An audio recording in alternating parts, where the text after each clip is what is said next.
c'est Colépi pour No Liking Trading, j'espère que vous allez bien. Donc on se retrouve pour la petite vidéo analyse de fin de semaine. Donc on va passer sur Bitcoin, Ethereum contre BTC évidemment, mais surtout à mon avis on va un petit peu plus détailler ce qu'on avait déjà avancé ce début de semaine, à savoir ce qui s'est passé avec les livres sterling et surtout la réaction de la banque centrale anglaise. Donc c'est vraiment important de comprendre ça, donc on va essayer de revenir un petit peu là-dessus. Donc je sais que ça va être potentiellement un petit peu dense, enfin, je vais essayer de pas trop rentrer dans les détails mais que vous ayez les clés pour au moins comprendre ce qui se passe.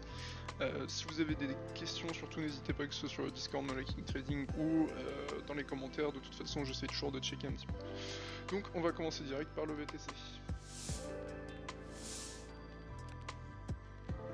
Donc concernant nos cryptos, on n'a pas énormément bougé, donc c'est-à-dire qu'on reste dans le range qu'on avait déjà défini, donc avec une énorme mèche ici, avec les gens qui se sont bien fait trap, donc ça c'était le 27, c'était mardi si je dis pas de bêtises, je vais m'assurer. Ouais, c'était mardi, donc mardi on a eu une énorme mèche ici avec beaucoup de volume sur le haut, donc les gens se sont fait bien catch, les intervenants ont bien long le top et ça a réintégré immédiatement. Donc en termes de points clés, on a forcément ce point de contrôle et le support là, ces derniers lots. Moi ce que je remarque c'est surtout que dès qu'on passe un petit peu en dessous ici, vous voyez c'est très vite racheté. Donc dans la même idée, au-dessus c'était très vite vendu, donc notamment ici.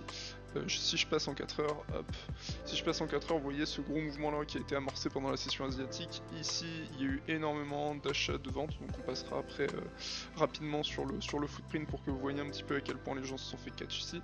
Et derrière, on a totalement réintégré, on était chercher les plus bas, donc même ces niveaux.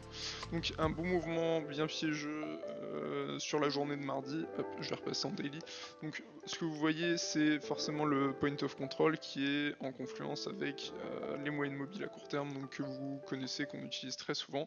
Encore une fois, un passage au-dessus, une belle clôture au-dessus d'ici, ça serait vraiment intéressant pour le Bitcoin. Donc à ce moment-là, on regarderait du côté des 21 200, 21 300. C'est là où se situe notre prochain HVN, donc comme vous le voyez ici, c'est là où il y aura un prochain niveau de volume. Donc ça risque de péter très vite, donc vous voyez on a fait une semaine en termes de congestion ici, vous voyez cette price action, hop, je vais enlever ça pour que ce soit un petit peu plus clair, vous voyez la price action qui est extrêmement serrée, ça consolide très fort, avec des grosses mèches qui viennent sortir du monde, donc typiquement ici tous ceux qui avaient mis leur stop loss en dessous de ce low daily, ils se sont fait piéger, et en dessous de ces low daily, ils se sont aussi fait piéger. Donc vous voyez une price action bien piégeuse, c'était vraiment assez difficile de trader ces mouvements cette semaine. Donc voilà, 19 750, 20 000, si on arrive à clôturer au-dessus, pour moi ça peut être extrêmement intéressant pour la suite. Donc on verra pourquoi je pense ça avec le point macro, parce que encore une fois il y a pas mal de choses à dire. Mais voilà, ce qui m'intéresserait, ce serait vraiment plus de jouer le long. Donc pour être relativement franc avec vous, j'ai payé à peu près sur les 19 200 et j'ai de quoi payer à nouveau si on vient au-dessus de ce niveau. Là, c'est ça qui m'intéresserait de jouer.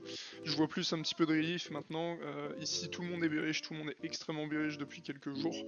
Donc je pense qu'il y a un short squeeze à faire, donc c'est ce pourquoi je regarde. J'ai commencé à payer ici, et je repayerai ici si on passe au-dessus, dans l'optique de viser au moins les 21 000. On a un ratio risque-gain relativement intéressant en fait ici, avec une invalidation si clôture daily en dessous de ces niveaux, donc, chose qui n'est pas arrivée depuis un moment. Et voilà, pour moi le risque ratio gain est relativement intéressant ici, j'ai envie de voir un petit peu de relief, donc déjà dans un premier temps forcément le point de contrôle, et si on arrive à passer au-dessus, après on regardera du côté des 23 200, 24 000 et après ce sera free run, donc jusqu'ici. Donc c'est pas ce que je prévois, hein. Déjà vous voyez étape par étape, vous voyez moi j'essaie de vraiment prendre des décisions point clé par point clé, c'est à dire que ici ça me semble intéressant de payer, si on vient jusqu'ici je vendrai une partie et je regarderai ce qui se passe ici. Après si ça redescend je couperai ma pause et c'est terminé. J'essaie vraiment d'interagir par point clé et voir un petit peu ce qui se passe. En tout cas ici cette price action elle me semble relativement bullish, bien que on ait bien piégé du monde ici, pour moi on a plus de potentiel upside que downside ici. Donc ceci étant dit, normalement vous devriez maintenant voir le ExoChart, donc on va évidemment passer un petit peu sur le TPO. Donc on peut voir ici, donc lors de la journée, donc je vais rouvrir un onglet, donc normalement potentiellement je vais ouvrir, hop, je vais mettre ici, hop, chart, et je vais faire charger un footprint. Normalement je dois en avoir en 4 heures. Désolé, ça prend un petit peu de temps. Tac tac. 4 heures, ouais, celui-là. Donc je vais prendre ça, j'espère qu'il va me charger quelques jours. Hop, nickel, 15 jours ça suffira. Donc on va déjà commencer par le TPO. Donc le TPO, on peut voir ici qu'il y a un énorme pour High ici avec 4 clusters, 5 clusters. Donc vous voyez ici une enchère vraiment interminée sur ce niveau de prix. Et en fait, donc comme je vous ai dit ici, pump pendant la session asiatique, les gens trade ici. Donc vous voyez même le point de contrôle ici, c'est là où on a passé le plus de temps. Donc, parce qu'on est en TPO, donc time profile. Et derrière, on est revenu corriger, donc on est venu effacer ce pour l'eau et ce pour l'eau par la même occasion. Donc derrière, on a réintégré directement avec, vous voyez, pas mal de volume échangé ici, enfin pas mal de temps passé ici, donc du volume échangé, des gens qui se sont fait piéger en short en dessous des 18 800. Enfin, personnellement, c'est mon interprétation du coup de ce TPO. Donc maintenant, on peut voir depuis 2 jours qu'on a une congestion, donc ça fait un petit moment hein, qu'on est dans ce range entre les 20 000 et les 18 500. On a piégé ici les types qui jouaient le breakout long, on a piégé ici les types qui jouaient le breakout short, et pour le moment on intègre. Donc vous voyez, en théorie, mieux vaudrait être neutral.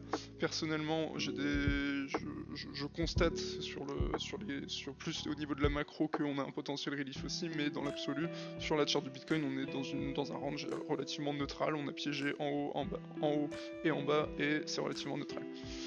Donc en termes du coup de footprint, donc si je voulais vous en parler, je pense que je vais le mettre en 12 heures, ça sera peut-être un petit peu plus parlant pour voir les gens comment ils se sont fait piéger donc avec ce pump durant la session asiatique. Donc vous voyez, c'est exactement ça. Donc ce que vous voyez, c'est le volume profile, le delta profile pour être plus exact.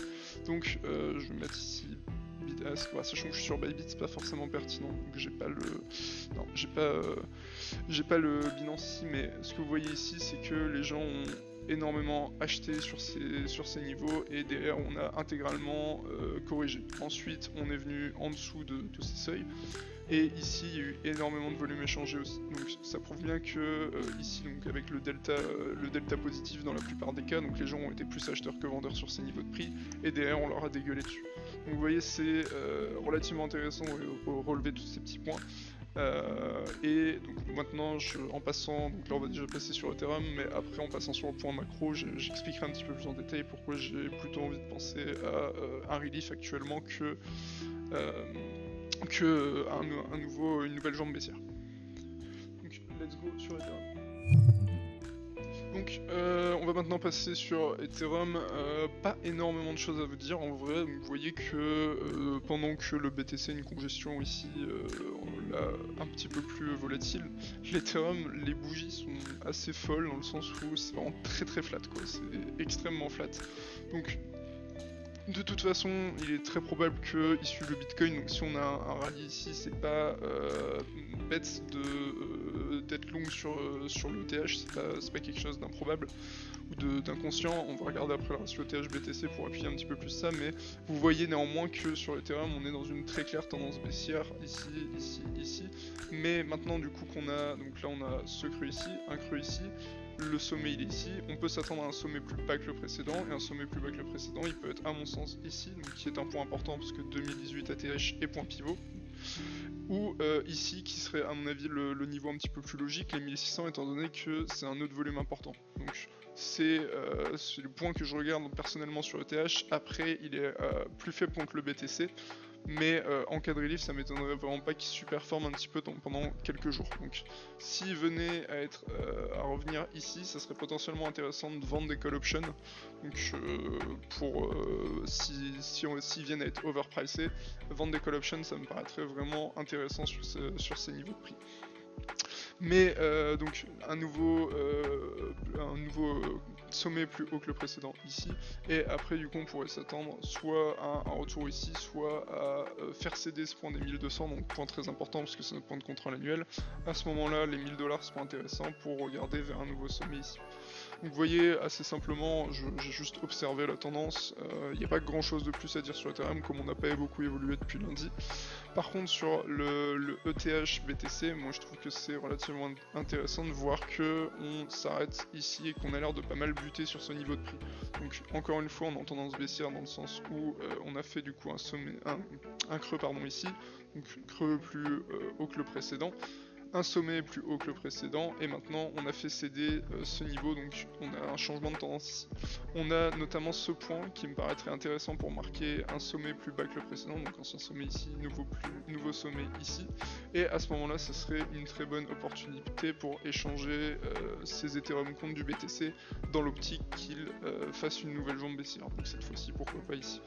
Donc voilà un petit peu ma vision sur Ethereum et sur ETH BTC notamment. N'oubliez pas de regarder cette paire parce que, donc là je vous dis ça, ce que vous pouvez également interpréter c'est un potentiel rallye des alts également. Donc des alts plus précisément celles qui sont liées à l'écosystème Ethereum, mais on peut regarder notamment, je crois qu'Uni bouge plutôt bien. Uni bouge plutôt bien et j'ai pas regardé en tête parce que j'ai pas les noms en tête parce que je traite relativement peu les alts en ce moment, mais en tout cas si Ethereum venait à faire un petit rallye, on pourrait avoir aussi un petit rallye côté alt, notamment celle qui touche à l'écosystème Ethereum. Donc voilà, pour tout ce qui est crypto, on va pouvoir passer à la macro. Donc, excusez-moi, un petit peu plus d'infos aussi de ce qui s'est passé chez nos amis anglais. Donc, comme je vous l'avais dit lundi en début de journée, début de matinée pour vous, la vidéo que j'ai fait lundi, bref. Le GBP, donc la livre sterling, a fait un sacré mouvement durant la nuit, donc à l'ouverture des marchés. Donc on a fait quand même moins 4% en une heure, ce qui, je répète, pour le Forex, c'est absolument astronomique, c'est absolument pas un mouvement normal.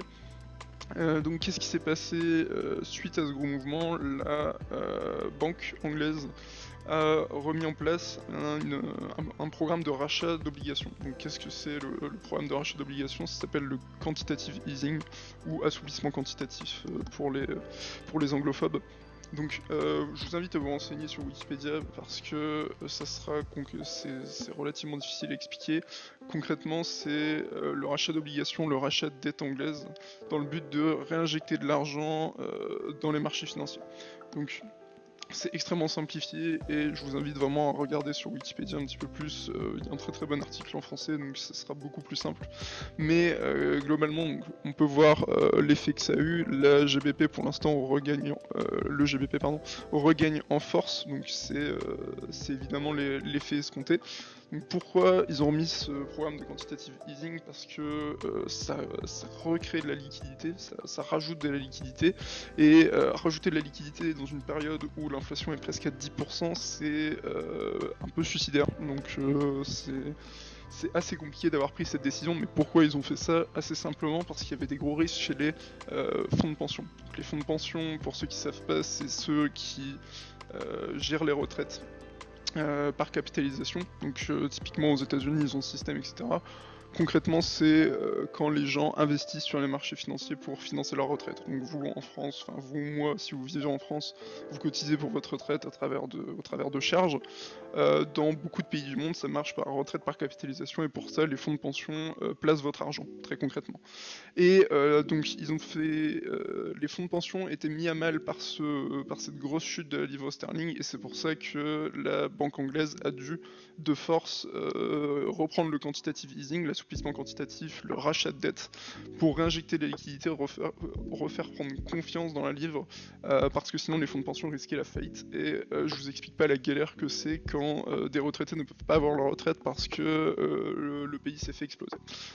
Donc voilà, donc encore une fois c'est très simplifié, je suis pas non plus un extrême spécialiste de tout ça, je suis juste un gars curieux.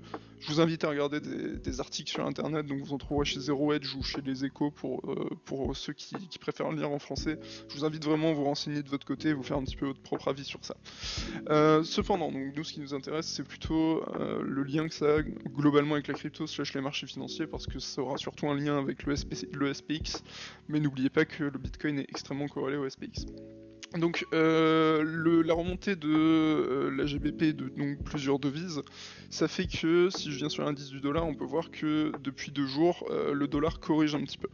Le dollar corrige un petit peu, ce qui est évidemment positif pour nos marchés risqués, donc typiquement les indices, notamment SPX, Nasdaq, et par extension les cryptos, donc qui n'aiment pas que le dollar soit aussi fort.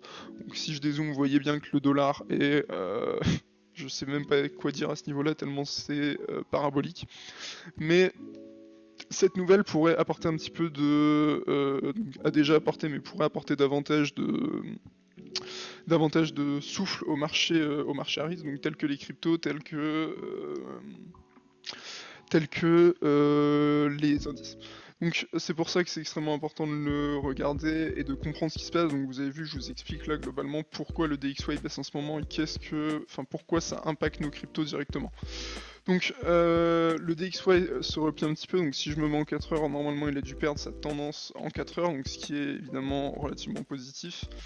Si il continue, donc ce qui est à mon sens assez probable, donc il continue sa descente ici vers donc le plus bas qu'on a été récemment, on est passé rapidement en dessous des rouges, de la rouge ici, je sais plus là combien, je crois que c'est la 200. Et globalement la bleue est celles qui sont le plus importantes. Donc si on revient à revenir sur ces niveaux, parce que le dollar est plus faible, parce que quantitative easing, alors nos marchés crypto et indices devraient reprendre en force. Donc c'est ça qui est extrêmement intéressant pour nous et c'est la raison de pourquoi je suis plus intéressé à l'achat qu'à la vente sur le BTC. C'est assez simplement parce que niveau macro, on a un assouplissement monétaire, donc au moins d'un pays, et normalement la Chine devrait pas tarder à avoir un assouplissement monétaire aussi. On a le Japon aussi qui a des taux d'intérêt négatifs, donc qui est encore dans une logique de rajouter de la liquidité. Et donc c'est pour ça que je suis plutôt upside aux côtés de SPX et côté BTC.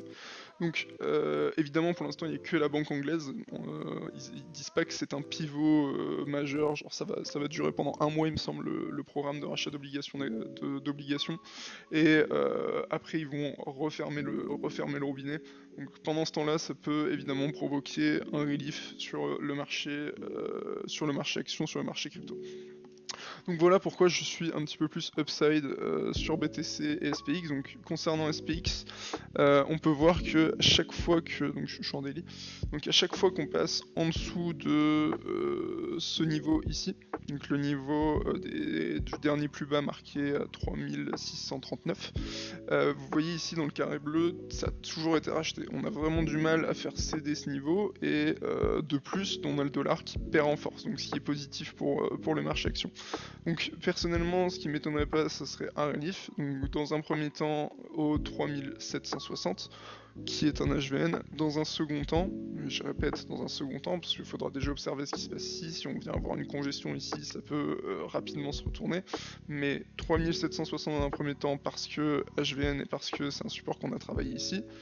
Dans un second temps, le HVND 3925, 920, donc qui en plus est un retour dans la value area de cette année. Donc la value area, je rappelle, c'est là où 70% du volume a été échangé pendant l'année, ça se trouve ici. Et ok, donc désolé, il y a eu un petit crash micro. Donc je vous disais, la value area où 70% du volume a été échangé se trouve ici. Donc si on revient sur ce point, on re-rentre dans cette value area. Et à partir de là, donc c'est dans le Auction Market Theory, donc la théorie du marché des enchères. Je vous invite à lire ce papier sur le blog de Trading Layout qui est extrêmement intéressant et qui m'a beaucoup appris personnellement. Donc quand on re-rentre dans une value area, à ce moment-là on peut s'attendre à deux choses. Donc soit revenir sur le haut de la value area, sauf que là, en l'occurrence, ça semble relativement peu probable, donc la VAH qui se situe ici. Soit on peut s'attendre, si on a une forte réaction sur le point de contrôle, donc si on vient, vous voyez, si on revient jusqu'ici, alors on pourrait revenir sur les 3900, donc qui serait notre VAL, notre VA low, value area low. Donc voilà, personnellement c'est plus ce à quoi je m'attendrais si on venait à passer au-dessus de ce HVN, ce serait une strong reaction sur le point of control, donc sur les 4125, et une nouvelle jambe baissière, donc après on verra comment ça se goupillera. Donc voilà les quelques points que j'ai sur SPX, donc dans un premier temps 3700, premier HVN, petit HVN, ensuite les 3900 qui sont en plus notre nouvelle entrée dans la value area, et après je m'attendrais personnellement à un rejet sur la point of control, et à ce moment-là un retour sur les 3900. Donc voilà pour la partie macro, donc c'est assez dense, n'hésitez pas si vous avez des questions en commentaire ou sur Discord, mentionnez-moi, j'y répondrai sans souci. Donc voilà pour aujourd'hui, j'espère que ça vous aura aidé, j'espère que ça vous aura plu, si c'est le cas comme d'habitude, n'oubliez pas le petit pouce bleu, le commentaire, l'abonnement, c'est hyper important pour nous soutenir. Je vous invite également à rejoindre le Discord de Liking Trading dont vous trouverez le lien dans la description, et pour terminer, notre partenaire officiel pour trader les crypto-monnaies c'est Bybit, et vous trouverez un lien de parrainage dans la description. Sur ce, je vous souhaite à tous un très bon week-end et surtout un bon trading, salut!